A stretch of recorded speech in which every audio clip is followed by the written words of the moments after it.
morning, good afternoon, and good evening. My name is Jesse Forson, and welcome back to Play to On Screen. Today's guest isn't just anybody. He's an athlete that's reached the top. He's a man that works hard on and off the pitch. I wouldn't say he's just a footballer, he's also an athlete. He works hard in everything he does, and he always provides on the pitch. I would like to introduce you to Peter. You're right, Peter. You good, yeah? You're right. Yeah, I'm right. Obviously, nice to see. Nice to have you here, man. No, I appreciate it. Yeah. Obviously, we've been speaking about doing it for quite a while now. Yeah. So it's finally good that we could sit down with each other, have a good conversation. Exactly, Obviously, yeah. you get to know certain things about me that you might not know, and the people understand certain things about me they might not know as well. Exactly, yeah. I want to get a deeper insight about you and like your career. For what people at home don't know, Peter's a footballer, but he's not just a footballer, he's an athlete as well. I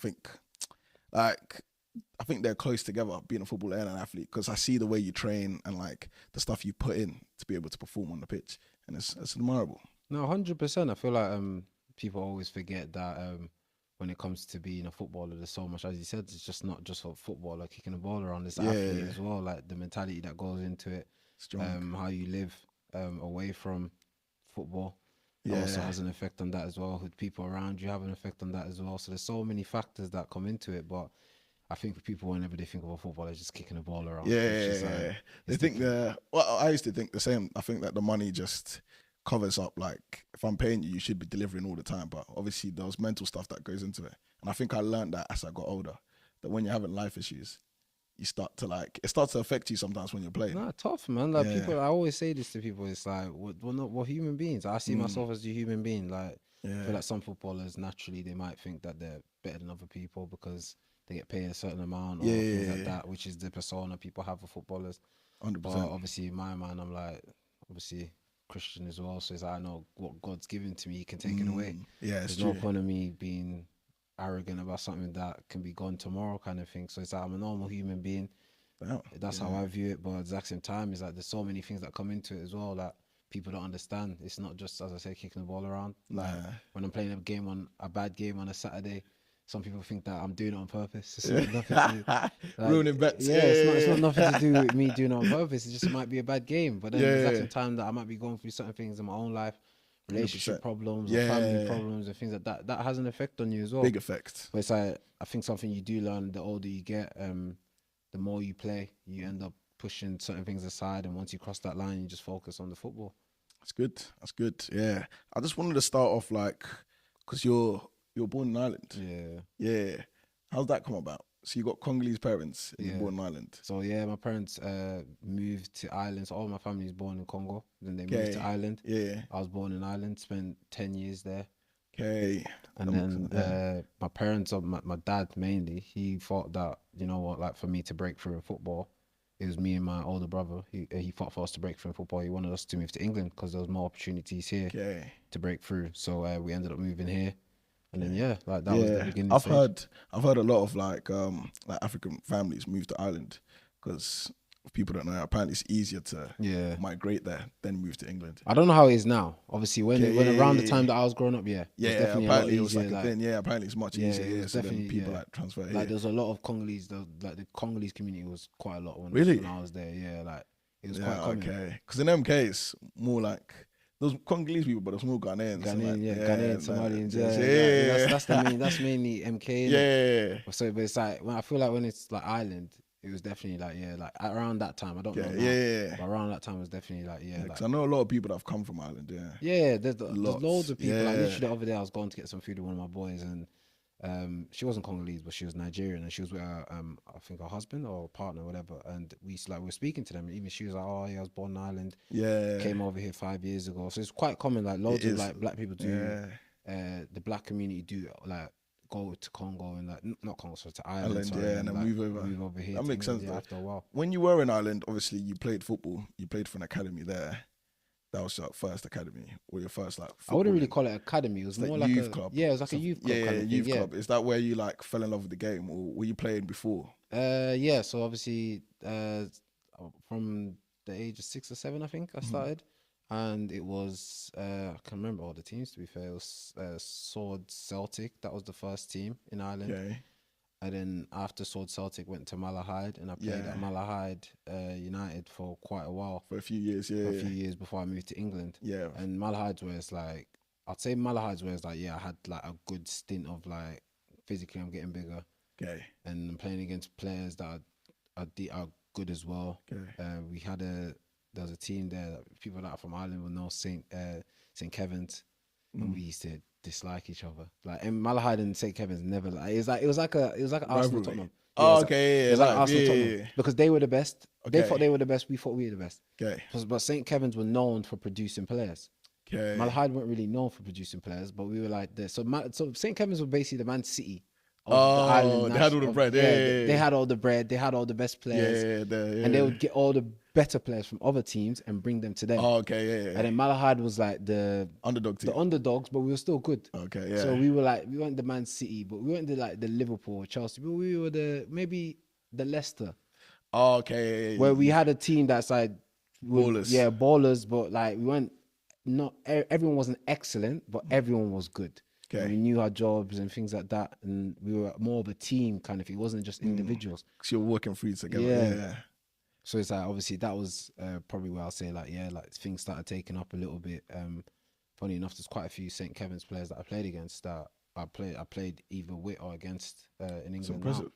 Yeah, so it's like, big over there. Yeah, those two clubs. Okay. Like, I don't know how. I think St. Kevin's will probably still be big now. Okay. Because I said they're the Man City. Yeah, the Man City. Like of that age and that stuff, but I don't know how Malahide is now. Obviously, I know that they still have like I still follow them on Instagram and things like that, and I check up on them. So yeah, I know that they're still doing good and producing players. Yeah. How did you get into that? Did your parents just like sign you up, or did someone in school say like, "Oh, come and join this team"? Or? So Sword Celtic, I lived in Sword, which is in Dublin, and it's a city in Dublin, and they had a team for that city. Okay, so I ended up playing for them, Sword Celtic, and I was doing quite well for them. And then I ended up moving to Malahide.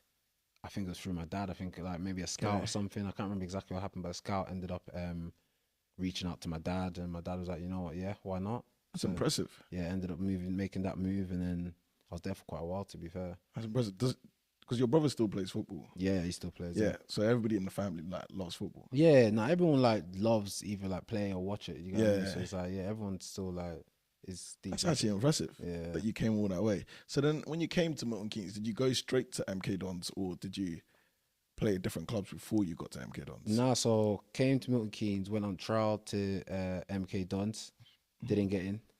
First time? Yeah, first time didn't get in. Okay. Did they tell you why? I remember the game. What game was it? We played against Arsenal Academy at Wolfton on the Green. I don't think I played the best. Oh, okay, nervous. Yeah, I was quite nervous. Lights and bright. I don't think I played the best. I was very hot and cold when it came to that trial. Like certain training sessions, I'll be good. Certain trainings, I won't be the best. Figuring yourself out. But when you're on trial, you need to always stand out. Do you get what I mean? Be hot all the time. Yeah. So it's like I wasn't really the best. And then so didn't get in the first time. And then went to Watford. Went to Watford on trial. Ended up signing for Watford. But I went on other trials in between that as well. Just didn't get in. Then went to Watford on trial. Ended up signed a 2-year contract there. At what age? Sorry. 13, I'd say. That's impressive. 12, 13 maybe. 12, 13 maybe. 12. Yeah, because 14 then you signed. Yeah. So 12, 13. And then I signed a 2-year contract there. And then what they do is it's under 14s or 15s. And at the end of under 15s, you get offered a scholar. Yes, I've heard so of your this, scholar will take, that's a 2-year contract when you're 16. Okay. So you're after under 16s, they'll offer you maybe like a 2-year contract or something. So what I done is I signed a 1 year with MK Dons again after Watford, because MK Dons said that I should come back kind of thing. Okay. And I ended up signing a 1 year with MK Dons, done under 16s, and they offered me a scholarship. Okay. So then I done 2 years with MK Dons as a scholarship. Yes, because I remember, you were on the 18s. And then after I done the 2-year scholarship, didn't get a pro and done non-league. Okay, so let's go back. So in Watford for 2 years. Yeah. Did you travel every day or did you stay? No, lived in MK. You stayed in MK? Yeah. And then you traveled there? Yeah. Was training every day? Yeah, training was Tuesday. I think it was Monday, Tuesday, Thursday. I think. Okay, after school. Yeah. And who would take you? You just Dad. My your dad. dad. He would drive you there. Mm-hmm. Okay, so your dad's been a big part of this. Yeah. From early. Yeah, he knows football. Yeah, he's helped me quite. Like he's been a big factor in my. Because driving to Watford 3 times a week. This guy brought me everywhere. Yeah. This guy has brought me Watford, Brighton. Especially when it's cold. I'm not trying to hear it. Watford, Brighton, Bournemouth. Really? That's brought me all over the place. Nah, he believed from early. Yeah, obviously he did, innit? And it's like, obviously now, like I'm at age now, it's 26, gonna be 27. Like, been playing professionally for 8, going on to 9 years. So it's That's like, impressive, yeah. Obviously, like now it's just more like just feeding back into him, innit? Like he's fed true, into me when I was quite young. So it's like once I was able to feed into him, now it's his turn. That's impressive. That's really good. See, when you were at Watford and the academy stuff, like, what was the training drills like? What was the intensity? I don't know. I wouldn't say it was like mad intense. I wouldn't say it was mad intense. But obviously, I'm only saying that now because maybe the age I'm at now, I've done more intense stuff. Okay, yeah. But I'd say it was definitely good. Like it was like a good experience. Like someone for them that I always say that I ended up that I was playing with at that time was Jadon Sancho. Like he was a year below me. Okay. And he was playing up because like at the time he was quite good as well. So he was playing up at the time as well. So it's like we had like good players in that team. That's actually very impressive. It's actually quite good that your dad was even driving you all those places as well, to be able to like train and stuff like that. At that age, did you believe in yourself that I'm definitely gonna make it because I'm playing around these certain people? Nah.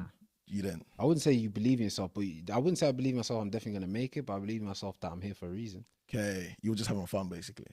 No, I wouldn't say fun. I was always taking it serious. Okay. But like you never know what could happen with football. Because I said that not everyone makes it. 100%. But I didn't believe it's not that I didn't believe that I wasn't gonna make it, but it's not that I believed that I was gonna make it. It wasn't in your mind, It was like more just like let me give 100% to this. I want to be a footballer, let me give 100% to this. Okay. And yeah, I believed in that. I believed in myself. But I wasn't like thinking long term. I was just believing in myself. Just playing for the moment. Yeah, playing for the moment. That makes sense. Yeah. When you decided to come back to MK and get the scholarship, did they call you or did they call your dad? I think they reached out to my dad. Okay, and they said, "Oh, come back." Did you have to do another trial then? I think I did. Okay. I think I'd done a little trial, but like because they knew of me already because I played it. They seen me like playing quite a bit at Watford and then as Watford as well. Okay. So it's like they knew quite a bit of me. So it's like it was different to the first time. Like the first time they didn't know nothing of me. I was just a boy that came from Ireland. Whereas like the second time they knew of me, played Watford, so they knew like watched my games a little bit here and there. So yeah, reached out to my dad and then ended up signing. Yeah. Okay. So before we go back to them MK Dons, did you always play wing back? No. Or did you start up top? Started as a striker. Yeah, it makes my sense. Island days as a striker. Everybody starts up top. Yeah. I always tell people I was a prolific striker back in the day. Like there's some goals that I can remember like till today that I'll never be able to do it again. Yeah. But started as a striker, and then like some games I don't know, like in playing in Ireland, I'd play like be pushed back to centre mid. Yeah. Just like if I needed to like affect the game in a certain way and things like that, and then Watford was in centre mid as well. Okay. And then every now and then would be right back. And then eventually I was just like, like my dad had a conversation with me. He's like, yo, like you need to pick a position because you're getting older. You need to pick a position where you're going to give it and be like, this is the position I'm going to play for the rest of my career. Okay. And then I went to MK Dons. I was like, yeah, right back. Like, I'm a fullback. That's interesting, yeah. Do you think you're a better striker than Kabongo? Nah. Back then? Back then? Yeah. Yeah. Is it? Back then, back then, back then, yeah. Yeah. Back then I was different. Like back then, in terms of like just like I'm telling you, there's certain goals I will never be able to recreate ever again in my life. You were cooking, bro. Cooking. Like back then, I was such a good like striker that when we played against St. Kevin's, Darragh O'Shea, he plays for West Brom. Okay. Ipswich. Sorry, he used to play for West Brom. That's what I mean. I played against him quite a few times, and he played for St. Kevin's when I was out there as well. We played against each other quite a few times since. I still don't like him. Yeah. Because we didn't like each other then. It's not I don't like him as a person. It's just like we have that competitive, that rivalry that we've always had from when we were young. Yeah. He's a great player though, great player, Irish international as well. But it's like he would man mark me every time we played against him. Every game we played, it'd be like literally like I don't know if people like for those of you who watch like football, it's like Andres Herrera when Oh, Jose Mourinho, remember the Hazard thing? Hazard Yeah. he was following him everywhere. If you go to the toilet, follow him to the toilet. It was that. Man market, yeah. Yeah, it was That's a sign of respect, though. Yeah, it was that. And it's Yeah. like, and because at the time I was killing it. Like I was doing. You were the guy, good. yeah. I was the guy like at the time. So it's like, yeah, but then it's like now shooting boots have gone out the window. Oh, okay, yeah. I think striker's the easiest position to play. Yeah, 100%. Yeah. All you do is shoot. If you lose the ball, no one gets onto you. All they do is fake press. Yeah. They don't really run. They just fake press. You have an easy life. Easy life. Score goals. You get matches. Yeah. You know, get the ball, leave. Easy Play life. rubbish the whole game. Score goal. Yeah, 90 no minute, one remembers. Yeah, easy life. You're the king. Well, they never really try. They just, you know what I'm saying. Obviously, you have to score, but easy life. Strikers 100%. easy, man. I always say defense and midfield get the toughest jobs. Yeah, 100%. Because they have to do all the work. Fullbacks and centre mids, bro. Yeah, make one mistake, everybody's Done. onto you. You're done. You're finished. You're in trouble. You're getting analysed online. Yeah. That's jokes. So when you went to the Dons and signed the scholarship, were you training every day and going to college? Is it like that? Okay, so you're going to Bletchley College, full time, and then you train every day. Yeah, but I didn't take none of that serious. Yeah, because I remember I think I used to see you guys, like, so I used to go to Bletchley College. Yeah, so I used to see you guys and stuff. No, it's something you need to be serious. I didn't take none of it serious. I honestly, I didn't deserve a pro. I always tell this. I didn't deserve a pro. Really? I was the joke. I'm still a joker now. Like, don't get me wrong. But it's like I'm able to switch it off. Do you get what I mean? Like once I'm a joker around the place, I'm able to like help everyone feel good and like good bring vibes. the vibes up and things like that. But then once I get on the pitch, like I'm locked in kind of thing. Whereas back then, I didn't take it serious. Like, I wasn't too serious. I was just there. Just vibing, yeah. I was just there. Gotta enjoy the moment, man. Yeah, I was just there, like just enjoying it. And then obviously, and what ended up happened, didn't it? Okay, so you signed your pro in MK Dons. No, so I didn't get a pro. No, so after the scholarship, they just said nothing. Dunstable Town. Okay, so they just said, "Oh, thank you for your services." Yeah. How does that conversation go about for people that don't know? Is it obviously you don't have to talk about it because it might be dark? No, it's just like you'll go into a room, and then there might be like there'll be the first team manager and your under 18s manager, and then they'll just be like, "Oh, depends if like obviously for me it was just like listen like we just feel like obviously there might be a right back ahead of me and the right back in the first team obviously at the time there was Callum Britton." Okay. He's at Middlesbrough now. Okay. And he was ahead of me, which he was a very good right back as well. Then ahead of him was George Baldock, who like obviously God rest his soul has passed away now. But he was like in the first team as well. And you had George Williams in the first team as well. So George Williams was the backup to George Baldock. And it's like that's 3 right backs ahead of me that were all 10 times better than me. So they're looking at it like, well, what's the point of giving you a pro if we have George Williams that's not playing because George Baldock's playing, and then Callum Britton is the next one up after all of them. So where are you going to be in that? Okay, so I didn't realize that pro contracts are based on someone's playing your position. Obviously it does, but I've heard like stuff like this because I saw somebody online talking about Tariq Lamptey was like ahead of him and then Reece James and stuff, so they didn't give him a pro at Chelsea and stuff. So I didn't realize that if people are in your position, so if you had known that beforehand, would you think you would have changed positions? To play in a position where somebody else wasn't in? I feel like that you're always going to have competition. Okay. No matter the position you go in, you're always going to have competition. And no matter the position you go in, at that age, they're always going to try to compare you, not to what that person is now, but to what you can be. Okay, they're trying to see if you can be better than what that person is. Okay. So if they don't view it as you can be better than what that person is, they're not going to take that chance. Wow. Okay. So then after you left the scholarship thing, you went to Dunstable. Did they call you straight after? No, was it a gap? My older brother was playing for Dunstable. Okay. So I just went there, I was training here and there. Okay. And then those little whispers with them saying to me, oh, like, the manager obviously at the time was saying to me, oh, like... Sweet talks. Yeah, if you want, like, you can come and, like, train with us and, like, come and sign. But I was like, nah, like, at the time I was still, like, wanted to get back into, like, the pro life and, like, full-time football. And then eventually my dad was just like, look, like, nothing's coming up. Like you need to just take on the chin and do it. You don't know what could happen. Yeah. So I've done a year, but I didn't get paid for the full year. I was working warehouse that year. What? Yeah. What do you mean? Like they didn't like? What do you mean? Like because they were going through like money issues at the time. Oh, okay. So they said that they couldn't afford to pay any of the players. And you love the game, so you said you'd stay. At that time, yeah. Yeah. So you work in warehouse. Yeah. In Milton Keynes. Yeah. Rah.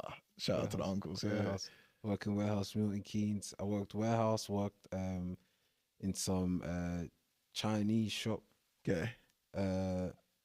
2 Chinese shops, to be fair.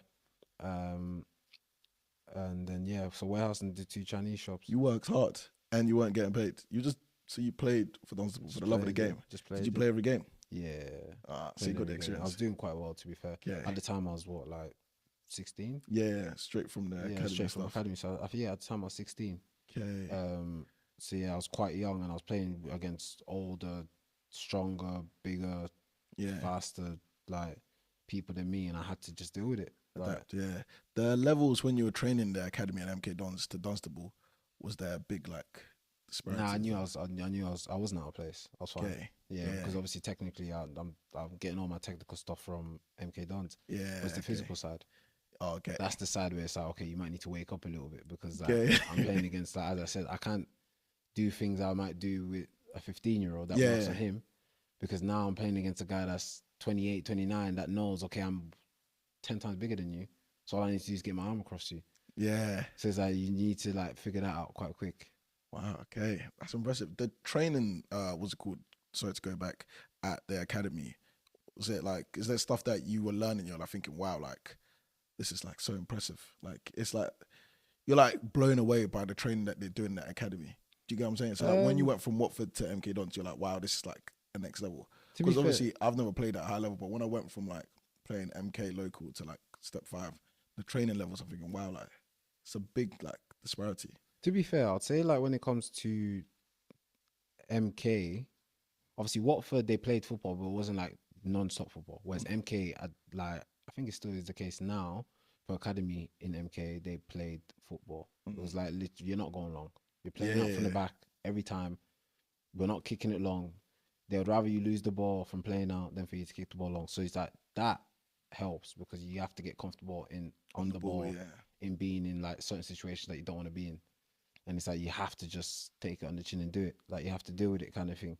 Okay. So it's like that helped definitely for my career, because it's like you're gonna have to be comfortable on the ball. Like you're gonna have to want the ball, even if someone's right next to you, or they're running right next to you. You're gonna have to like be like, yo, I want the ball. Yeah, I like that though. I dislike players that hide. Yeah, no, of course. Like no one likes like players that hide. I always say like, listen, like for example, because I'm a right back, I always say to like, let's say my centre back, I'd rather you give me the ball and I lose the ball than for you to lose the ball. Yeah. Because if you lose the ball, they're in on goal. If I lose the ball, there's still a bit of like protection there. You get what I mean? Yeah. So it's like, if you're in trouble and there's someone next to me, it's not saying that I want you to do it all the time, but I'd rather you be like, you know what, I'm going to stitch me, like he's going to stitch me, than for you to panic, and they tackle you and score. Because now it's just like, okay, like we've lost out on everything now.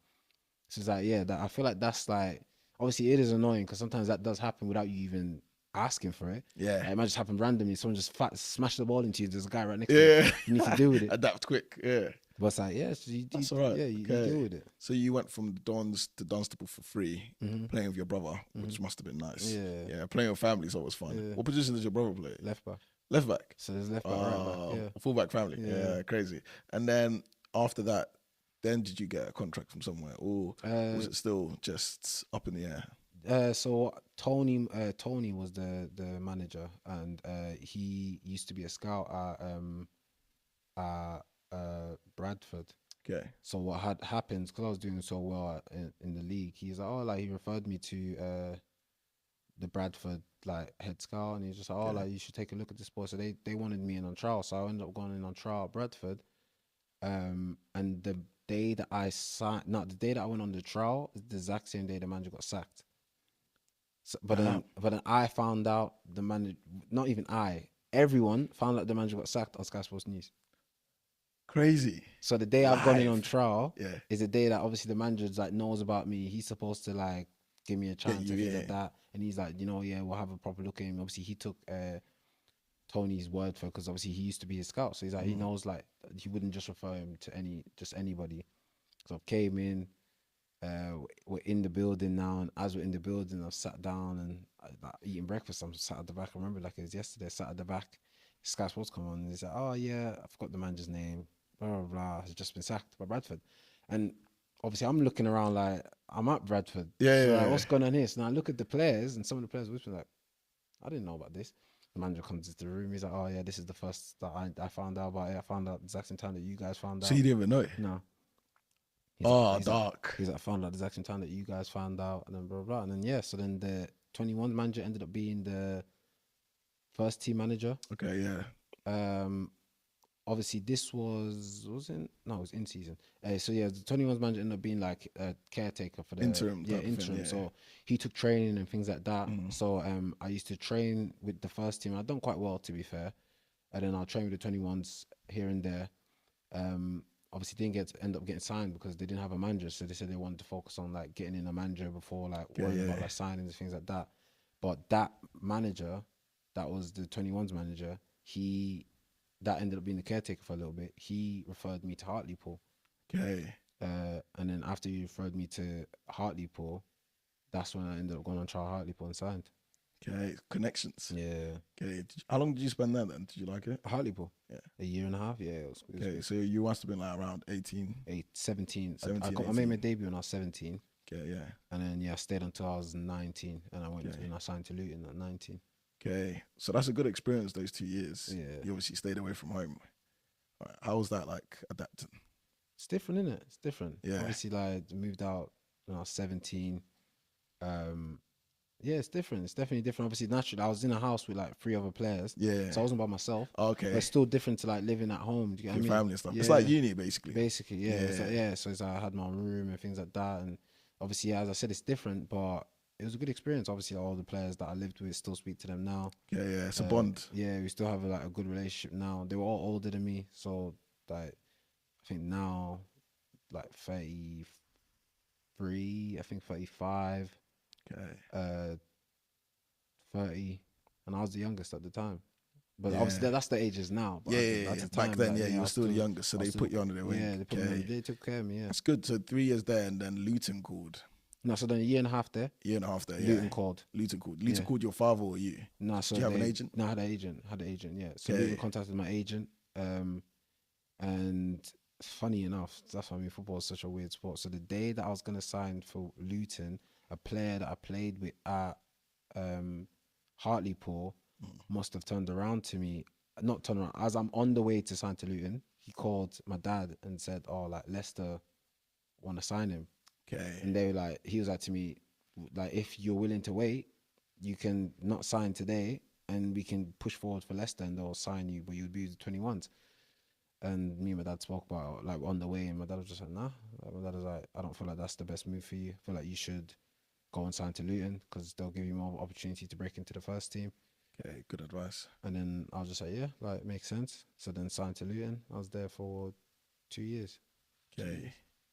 I think 3 years, actually. 3 years. Yeah, that's good though. So then, obviously, you don't have to talk money. What's it called? Because you have an agent, does he get a big cut? Is it 10% or 20%? It's up to him, to be fair. So it's like the agent's choice. Yeah, there's been times where he takes like a 10%. There's been times where for me, he's taken a 0. Like really?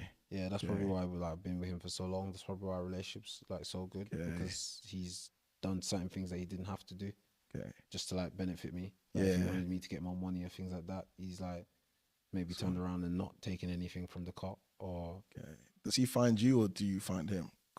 Most people don't find agents, so. No, so they find you. They usually find you. Yeah, you don't really reach out to agents. Like it's very rare that you'd reach out to agent. Okay. Usually agents try to contact you. Okay, that makes sense though. So you've played in all these clubs, Luton, obviously. You went to Bolton and stuff, on loan and stuff. Then you, like, how's it playing for all these clubs on loan and stuff? Like, good, man. I enjoyed that. Really? I enjoyed that. I made my debut for Bolton when I was 20. That's impressive. Yeah, I made my debut for Bolton when I was 20. Done quite well there as well. Scored, I don't know how many goals I scored there. But I scored decent amount of goals. But I was like a big factor of the team. Like helped quite a lot. Even though I was quite young, I was doing quite good there.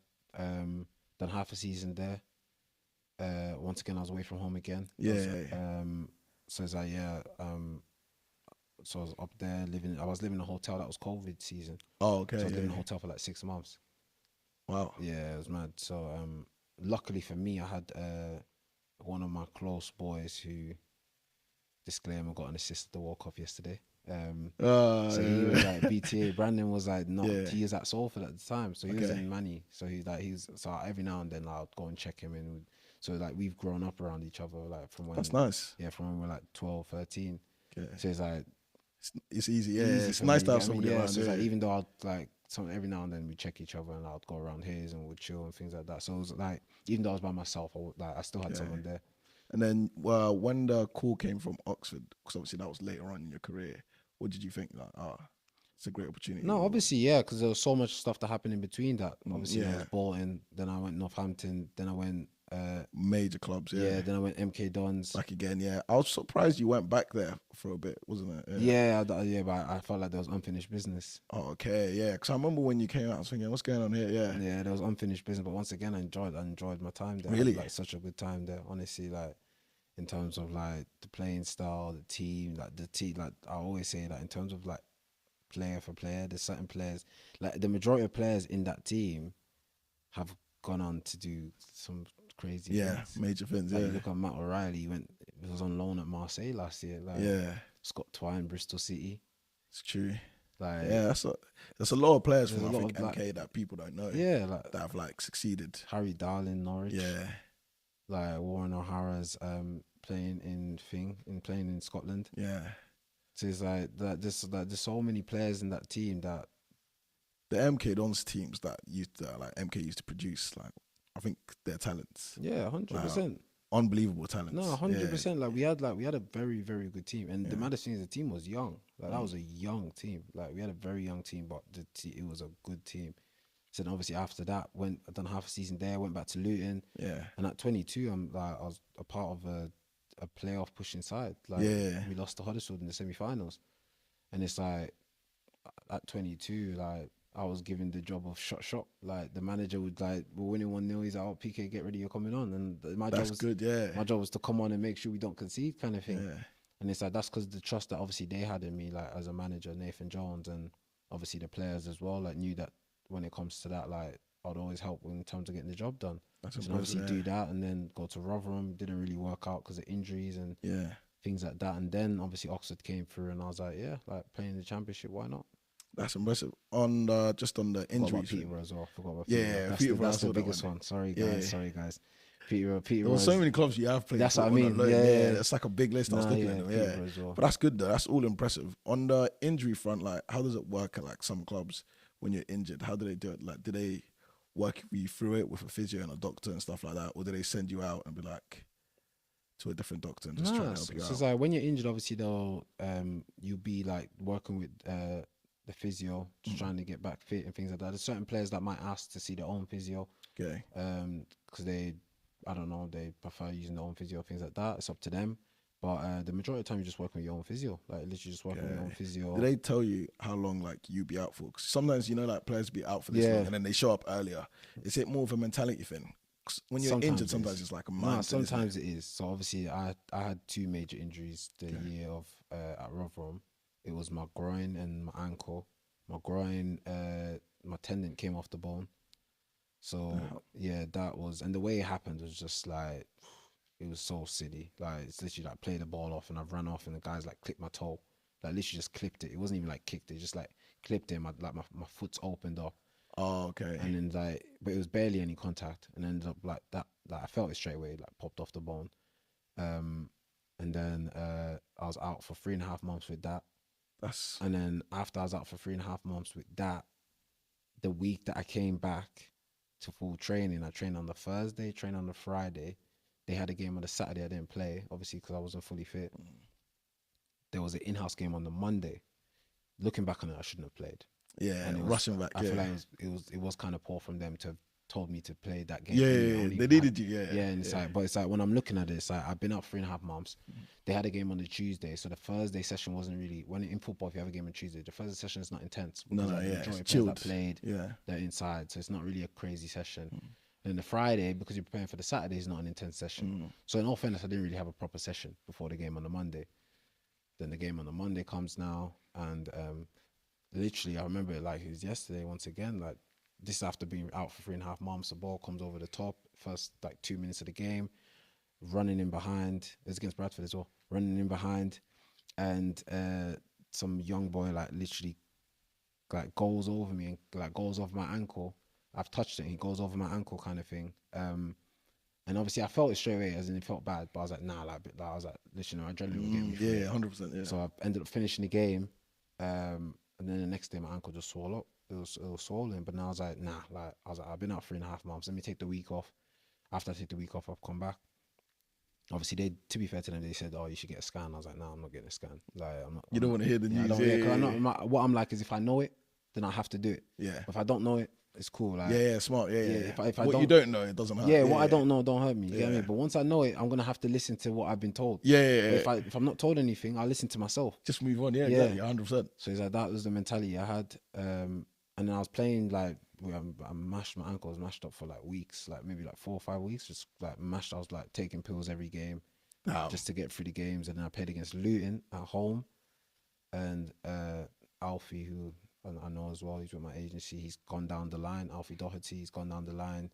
I've tackled him, and as I've tackled him, I've gone over my ankle by myself because my foot's got stuck in the floor, and I came off at half time. So then obviously now I was like, I'm in a boot now, so now I'm like, I have to get a scan. Yeah.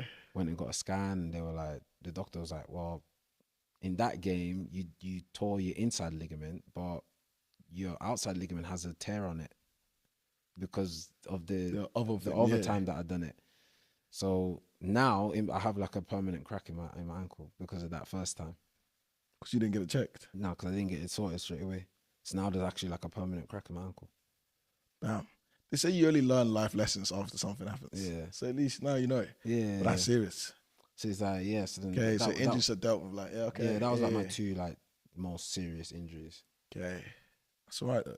How's it playing for Oxford? Like such a big club and like a team like that. How's it playing for them? No, it's good, man. It's honestly good. Like, I always like have like a good fan base. People don't might not think that, but I think that they definitely do have a good fan base. Okay. Especially the away fans. Away fans are top notch.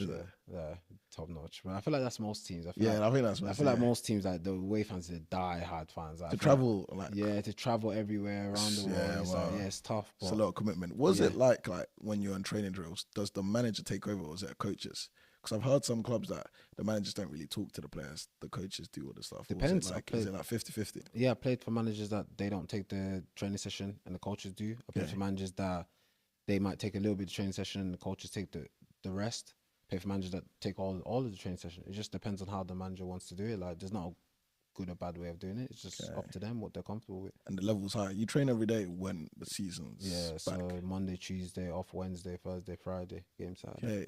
That's impressive. That's good. Yeah. Do you enjoy it? So you do like ball work and fitness, then you do like your own gym work? Yeah. So or do they do gym work as well? No, so it'd be like, so I don't know, like maybe Monday in a normal week during the season would be like, let's say if you have a Saturday game, Monday would be like a training session and then like an upper body session. Yeah. And then Tuesday would be like a training session and a lower body session. Off Wednesday. Thursday would be a training session and then like more power on the, like, so lowers but power on the Thursday. Yeah. And then Friday would just be a training session preparing for the game. Saturday, I like to do like an upper body session on the Friday just to like get a little pump before the game. And then you play a game on the Saturday. That's good. Do they also like prep your meals or like give you nutrition plans, or do you do that yourself? They give you nutrition plans, but it's on you, innit? Like, it's on you to like to decide what you want to eat and things like that. I always tell people, like, I'm not gonna sit here and say I'm the cleanest eater ever. But I'm not the worst eater ever. I know how to balance it. Like, I ain't one of them that's you're gonna see greens on my plate 24/7. I can't. Really? I don't do that. I can't. It don't work for me. It don't work for me. Do you not think? No, it don't work for me. I've seen you know what? I'm telling you right now. I'm not gonna say names, but there's players that I played with that are top players, and their diet is rubbish. Yeah, see, I've seen that, but I can't be built like that. I know everyone's different. But you see, that's the thing. Everyone's different because there's certain players that I know that have the cleanest diet and get injured all the time. Okay, I think me is more mentality thing. If I eat bad, I know that I'm gonna perform bad because I'm like, I didn't prepare myself. No, see, okay, that one I hear. It's like if I'm preparing, let's say I'm preparing for a game and things like that, I'm not gonna be intentionally eating rubbish when I know that I'm preparing for a game. I need to feel myself properly. I'm not gonna eat rubbish intentionally. But like here and there, like I might more the off season. Yeah, more off season. But like even like off season now, I'm obviously preparing to get back into season, so I can't be eating rubbish. You get what I mean? Oh, okay, it's just the beginning of the off season. Yeah, maybe beginning off season, go crazy. Like go on holiday and stuff. Yeah, beginning off season, or anything's allowed. Like, but then as soon as you're getting closer and closer to the season, you're like, all right, cool. You gotta start prepping a bit more. Down on like food and like stuff like that. What times do you sleep? Like, do you get the full 8 hours? No, but or even do you that is it's a tough one because there's certain times where it's like I actually will be in bed at a good time and I might not be able to get to sleep. Okay. It's not like just because Nothing to do with yeah, you, it's yeah. nothing to do with me. I might not be able to sleep, but I try my best to get my 8 hours. Okay. I try my best to get my 6 to 8 Yeah, at yeah. least. But there's certain times I might not be able to sleep. It's not because of like me. It's just not because of, like, oh, I'm just on my phone. I just can't sleep. I get And that. if I can't sleep, I can't sleep. There's nothing I can do about It's it. a lot on your mind, yeah. Yeah, I just get like as I said, yeah, like I feel like when people always think about football, it's just like, nah, there's so I have a life away from football. You get what I mean? Like I'm a footballer when I'm at football. Once I leave that training ground, I'm Peter. You get what I mean? You are Peter. Yeah, Yeah, it's like, true. I'm like everyone knows me as PK. You don't know me as a footballer. Nah, it's yeah, like, it's true, it's yeah. like once I leave that, I have my life to sort out. My like certain things I want to figure out and deal with. So it's like, how do you balance like football and like, if you don't mind me talking about like relationships, like family and like your partner and stuff? How does that balance out? No, I feel like obviously like you have to. Like it's tough, Okay. but you have to. Like call a spade a spade. Like you get in a mad argument with your missus or something like that. Yeah. And then you have a game the next day. Dark, Bro. But at the exact same time, I do also know, all right, cool, that's that. This is this. You get what I mean? Like once I get there, it's like this is my job. This is how I make like a living. This is how my family eat. Yeah. This is how I eat. Yeah. It's like I need to focus on that. Yeah. Once that game is done, you're back to that. I hear it. You know what I mean? You know what I used to say when I was younger, obviously I still do it now. When I'm like in a relationship where I've got to go, I'm like, if I have games or like game day and stuff, don't bring up any arguments. Yeah, disagreements, I hear keep it to yourself. After I finish the game, then you can chat to me about it. I hear it. Because I don't want it to affect me. No, I hear it. Yeah. I feel like obviously that is a good thing to have. I think like when like I think especially in football, you definitely do need your partner to understand what you're going through kind of thing. Because it's taxing on the mind, it's taxing on the body. So it's like you need them to also understand like, cool, like yes, me and you are having this issue, but let me park it to the side a little bit and let you focus on this for maybe a couple of hours. Yeah. And then we can get back to that after. Back to it. Yeah, exactly. Yeah. But like, obviously, if you come across the wrong person, they might not be able to. Not trying to hear it. Yeah, they might not be able to actually park that to the side and actually realize that, it's bigger things at play. Yeah, you get what I mean? Yeah. I do get, it's tough. I think it's just a tough balance. Obviously, I was talking to you. I said, I understand now footballers, like, when they're going through stuff, they don't perform and stuff. Because I never went through anything until, like, I think I had a breakup and I stopped football for like 6 months because it was just in my mind. But I used to, like, insult footballers that, why are they playing bad because their wife's leaving? Yeah. I'm thinking, bro, just fix up. That's a lot, man. But now I understand, like, they really do go through it, like, those life things that's happening, like, those family things they don't share, that they like to keep private. So it is tough. I think people look at footballers because of the pay they get, not to respect them and like their outside life. They think it should be only football. You shouldn't be doing anything else. You shouldn't be doing businesses. You shouldn't be trying to provide for your family. You shouldn't be going on holidays. I see people online getting upset when people are taking breaks on holidays and stuff. So yeah, I understand it. It's a deeper thing. You know what I'm saying? You know what I always say, like, the older I've got, I don't care. Okay. And that's definitely mentality helped me a lot. is stronger. That's definitely helped. I don't care about people's opinions. Yeah. Like, it doesn't really bother me. Like, You're not reading comments? No, I read them. I don't care about them. I'll be in the comments. Yeah. No, I read them. I definitely read them. I don't care about them. Like everyone's entitled to their opinion. I'm entitled to not take your opinion serious. I hear it. Yeah, it's true. Yeah. So it's like you are where you are because yeah, of like, yeah. I'm not gonna. You watch 90 minutes and you judge me off of 90 minutes. Yeah.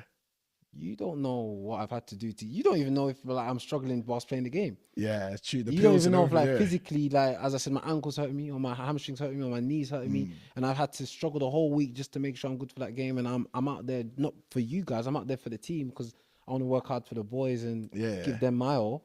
You don't know none of that, but you're gonna judge me for 90 minutes, which is fine. I'm an Arsenal fan. I get it. Yeah. When I watch football, I'm very judgmental. Yeah. But at the exact same time, I will always turn around and say I can judge these Arsenal players as much as I want. They're playing, I'm not. True. Yeah. They're on the pitch, I'm not. Yeah. So it's like whenever I look at it and I'm like, oh, like someone judge me, I'm like, you're entitled to your opinion, and I'll take it on board. Doesn't mean I'm gonna accept it. No. I've seen it, I've accepted it. As in what I mean, I've taken it in. Doesn't mean I'm gonna let it affect me. Impossible. Strong mentality. But that's like life. Like anyone can have an opinion on. So there's certain people that probably have an opinion on me and say that, oh, he's not a nice guy, and okay, that's fine. That's I can't do nothing about that. Yeah, it's true. Yeah. I'm not gonna lose sleep over you thinking that I'm this bad person and things like that. As long as the people that I love care about how I am and they know how I am, I couldn't care less about people's opinions. I agree with that. I always say things shouldn't affect you unless it affects your peace and your money. Yeah. It's just enjoy it. That's good, you know. On the football thing, you played for Congo. Yeah. Yeah, obviously you could you have played for Ireland? Yeah, I could have. Yeah, Oh, they did contact me once or twice, to be fair. Okay, so you could have played for Ireland. Yeah. But you chose to play for Congo. Mm-hmm. Could you have played for England? Not at that time, no. Oh, okay. How come Congo instead of Ireland? Heritage. Really? Family heritage, yeah. You didn't want to play for Ireland at all? No. Really? No, like I just feel like obviously a lot of people pick the European nations. So yeah, but back home though. Yeah, but it's like for me, it's like I've always that's my family. My whole family's like Congolese. Like I'm able to speak Lingala like fluently. Do you? Yeah, I speak it fluently. I've like kind of taught myself how to speak it. It's impressive. So it's like, yeah, like to me, I was always like, no, like I'm gonna stick to the I want to stick to the nation. To the I rate roots. that. Not a lot of people do that. No, yeah. A lot of people pick the European nations. Yeah. How does that come about? Did they contact you, the club, or like playing for the manager? The manager, okay. I think, messaged me on WhatsApp. Okay. And yeah, after like just had a little conversation with me. He was letting me know that they were like sniffing around a little bit. Yeah. To be fair, someone that also helped was Gabriel Zakwani, who's he used to play at Peterborough, and he helped quite a lot in terms of putting my name out there as well when I was at Peterborough. That's good. Because I was doing quite well there as well. So obviously the manager ended up knowing about me and watching me and things like that. So that year in advance, that they already knew about me, and then obviously go into the Oxford year where I was doing quite well at the beginning of the season, and then ended up getting called up twice. How's that experience though? Like crazy. Like must be mind blowing. You know, it's interesting. Where the top. It's interesting because I always said before playing football and whilst playing football, I was like, I want to play for my national team. That was always my goal, to play for my national team. And it's like, obviously, I ended up having like an incident out there, like with like some health incident. So it's like I didn't end up finishing the game, but in my mind, I always have it as I've achieved something that some people would never say they've been able to achieve. No, that's impressive. Like, I pray you get more of them. No, 100%. Obviously, like, I know it's not done. I know that like God definitely has so much more in store for me, like when it comes to that. But right now, I'm just like I'm supporting the team. I know most of the players out there. I still speak to them as well. Still keep in contact. So I was like, I'm just another Congolese boy who supports the national team. And it's like, I want them to do good. Don't matter if I'm there or not. Like I still want them to do good and play good and win games. Now that's impressive. A lot of people dream to be footballers and stars, but to play for your nation is like a really big thing. And when I saw that and like the stuff, because obviously like your mom goes to our church and stuff, when she was wearing your top and all that stuff, and like seeing you there and stuff in that atmosphere, and like it just seems like mind blowing. It just seems like out of this world, like being around them and stuff like that. Like, do you talk to any of them now and thinking like, oh, that even the coach, do you talk to him now and say like, oh, what can I do next to be able to come back into the national team? Or is it just of like, how do they pick it? No, I feel like just obviously like you know yourself as a player. Obviously you have to look at the team now. They have like the likes of Aaron Wan-Bissaka playing right back, things like that. So it's like, I feel like you have to just be true to yourself. Like I'm playing in League One, and it is what it is. Like it's still a good league in England, but Very good Aaron league. Wan-Bissaka is playing in the Premier League. So it's like if I'm there wanting to get back into it, I need to play in the highest of levels. It might not have to be Premier League, but maybe Championship. I need to be playing week in, week out. Yeah. So obviously I know myself what I need to do, and I know how I need to perform and things like that to get back into there. So it's like I don't really need to speak to the manager. It's more just on me to make sure I do what I need to do. Yeah. Because in the off season, I've seen like the clips and stuff. You've been doing conditioning training every day. Like that type of work rate is like, it's impressive. People don't notice the type of stuff you do behind the scenes before preseason. And like, to even to play for your nation, somebody might think, oh, he just got the call up, but you've been putting in work for years to get signed at Watford at that young age. You've been doing it for a long time. I'm very impressive, and I pray that God gives you more opportunities, because that's really impressive. No, amen. Yeah. Obviously, like that is definitely something that I know that it will happen again. I'm not worried about that. Like, I still have so many years left in football, and I'm not worried about that at all. But as you said, like it's been a journey, and to know that I'm able to turn around and be like, well, I worked that hard and I have that achievement. Obviously, there's going to be more achievements, but I have that achievement. It's definitely like, like you deserve what you got. It's really good. It's really good. I got a few like quick fire questions. What's the best pitch you've played at? Best pitch I played at? That is a good question.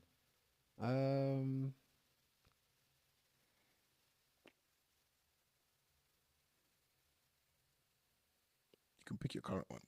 What's that? No, the current one's a good pitch, but I'm gonna say, I'd say for Luton, and I played against West Brom at West Brom. Okay. But I'd say the first time I ever played there. Good pitch. Yeah, Good very stadium. good pitch. Yeah, very good Okay. pitch. Yeah, I'd say the first ever time I played there. Yeah, So right there, you're not scared of like the lights and stuff. You're used to it now. don't care. You don't. Yeah. It doesn't bother you. You're locked in. Yeah, it doesn't Okay. bother you. What about top 5 favorite footballers? No order. Top 5. Yeah. He's like, Henry. really? Yeah, Okay. because I'm an Arsenal fan. Yeah. That's sad, but yeah. Yeah, no, it's not sad. It's amazing. Yeah. Okay. Obviously Ronaldo. I'm a fan of him. Which one? CR. CR. I Yeah. didn't watch enough of R9, so Okay. Yeah. Messi, because Yeah. obviously you have to put him in there The as goat. well. Yeah. You don't want problems in it. I'm Nah. pick both goats. Yeah, Yeah. you have to. Top 5. I'd say Danny Alves. The more I Okay. started playing right back, I watched quite a lot Elite. of him. Yeah. And trying to think who else I'd say.